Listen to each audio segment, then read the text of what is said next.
Hello, CascadiaJS! My name is Yoz Graham. I'm a developer advocate for LaunchDarkly, and I'd like to talk to you about feature flags. If you don't know what feature flags are or why you'd use one, then I'd like just 2 minutes of your time to explain. Starting now. Let's talk about light bulbs. Imagine if you had to unscrew a light bulb every time you wanted to turn it off. If you're an engineer, that sounds ridiculously inconvenient. And yet, so many engineers disable code by commenting it out. That's just as bad. Every time they want to turn something on or off, they have to edit the files and redeploy them. How about configuration? Just like a fuse box, it's much easier.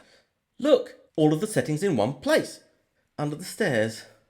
It's definitely better, though you'll probably need to restart, maybe even redeploy your app.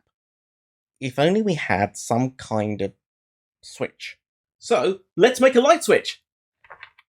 I don't know how. But to add control to a running app, that's just a new component in a control panel, right? So that's just some HTML and an endpoint and some persistence. So you don't need a DB migration for a new column. Or you could make a feature flag like this. Add the SDK to your code in a couple of lines. Then go to the LaunchDarkly dashboard and create the flag. And then it's one line to use the flag in the code. It'll give me true or false, on or off. Let's run the code and try flipping the flag.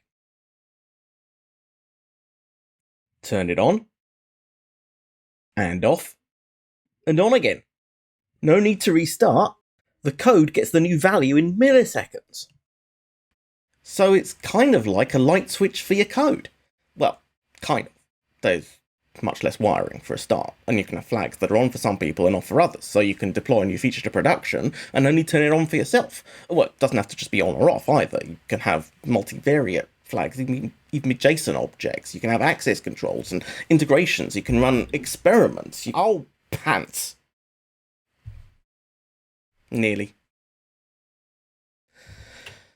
Anyway, feature flags are good. You should use them. Use ours. LaunchDarkly.com. Free trial.